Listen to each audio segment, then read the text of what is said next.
أكبر الله أكبر الله أكبر لا إله إلا الله الكافرون اللهم صل على سيدنا محمد وعلى أصحاب سيدنا محمد. Very nice, you came with your parents, so may Allah bless you all with a great Eid.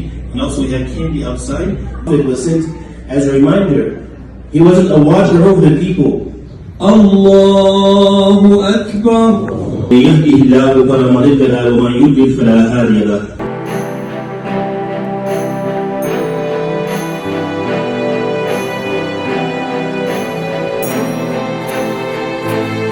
നമ്മളെ നാടിനെക്കാട്ടി ആൾക്കാർ hug ചെയ്യുന്നതൊക്കെ ഇവിടെയാണ് കേട്ടോ കൂടുതൽ കാണുന്നത്, കൊത്തിപ്പിടിക്കുന്നതൊക്കെ. നമ്മളെ നാട്ടിൽ ഉണ്ട്, ഇപ്പോൾ എല്ലാവരും ചെയ്യാറുണ്ട്.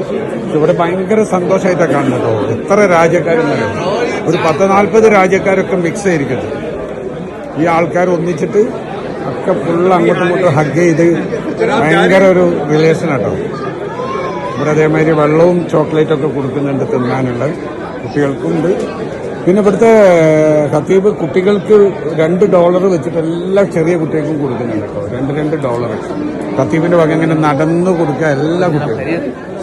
കുറേ $. ആക്കി വെച്ചത് ഭയങ്കര റഷല്ലേ അല്ലേ? അടിപൊളി പരിപാടിയാണ് കേട്ടോ, അടിപൊളിയാണ്. നമ്മൾ ഉദ്ദേശിക്കുന്ന അമേരിക്ക അല്ല അമേരിക്ക. അമേരിക്കയിലായാലും ലോകത്ത് എവിടെ പോയാലും ഇപ്പോൾ നമുക്ക് ജീവിക്കാൻ പറ്റും. ആ രീതിയിലാണ് ഇവിടുത്തെ എല്ലാ കാര്യങ്ങളും നടക്കുന്നത് കേട്ടോ. നമ്മളത് 2 നിസ്കാരമല്ലോ. നമുക്ക് എത്ര മണിക്കല്ലേ കഴിഞ്ഞ പിന്നെ എത്ര മണിക്കാണ്? 9 മണിക്ക് 2 നിസ്കാരം കേട്ടോ. അതായത് ഒന്നിൽ ഫുൾ അളവ്, അടുത്ത ടൈമിലേക്ക് 2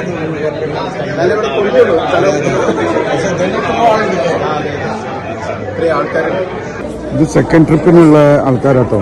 9 മണിക്ക് തുടങ്ങുന്ന നിസ്കാരത്തിന്റെ ആൾക്കാരാണ് ഇങ്ങോട്ടേക്ക് വരുന്നത്. നമ്മൾ കഴിഞ്ഞ് പോവുകയാണ്.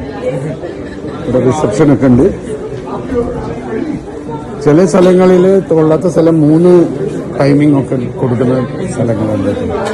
കണ്ടില്ലെങ്കിൽ പുറത്തേക്ക് ഇങ്ങോട്ട് ഇറങ്ങി ആൾക്കാരെ കണ്ടെങ്കിൽ എത്ര ആൾക്കാരുണ്ട് നിങ്ങളുടെ വിചാരം. അപ്പുറത്തെ പാർക്കിങ്ങിൽ കാണുന്നൊക്കെ ആൾക്കാരാട്ടോ. അത്രയും അടിപൊളി സംഭവമാണ്. വലിയൊരു ഹോട്ടലിൽ വെച്ചിട്ടാണ് നടത്തിയത്, ഹിൽട്ടൺ ഒക്കെ. അപ്പം ഭയങ്കര ഹാപ്പി കേട്ടോ, അടിപൊളി. നമ്മളൊന്നും വിചാരിക്കാത്ത പോലെ അവിടുത്തെ അവസ്ഥ. ഇനിയും ജനങ്ങൾ ഇങ്ങനെ കൂടി വരും. ശരിക്കും മുസ്ലിങ്ങൾ ഇനി കൂടിക്കൊണ്ടേയിരിക്കുള്ളൂ. ഫുള്ള് കൺവേർട്ട് ആയിക്കൊണ്ടിരിക്കുകയാണ് ആൾക്കാർ. പല ആൾക്കാരും പല രാജ്യങ്ങളിൽ നിന്നും വന്നിട്ട് സെറ്റിൽ ആയിക്കൊണ്ടിരിക്കുകയാണ്. അതുകൊണ്ട് തന്നെ ഇനി ഇത് കൂടാനേ സൗകര്യമുള്ളൂ. ഏതൊരാൾക്കും നമ്മൾ ഇവിടെ അമേരിക്ക എന്നല്ല, ഏത് രാജ്യത്ത് പോയാലും നമുക്ക് ഇതേപോലെ ജുമൈ നിസ്കാരവും എല്ലാത്തും നിസ്കാരവും പള്ളികളും പെരുന്നാളും ഒക്കെ നമ്മളെ നാട് പോലെ തന്നെ അതിനെക്കാട്ടി ഒരു സൗകര്യത്തിൽ നമുക്ക് ആസ്വദിക്കാനും എന്താ പറയുക പ്രാർത്ഥിക്കാനും ഒക്കെ ഉള്ള സൗകര്യങ്ങൾ ഉണ്ട് എന്നുള്ളതാണ് ഇതിന്റെ പ്രത്യേകതകൾ. ഇപ്പോൾ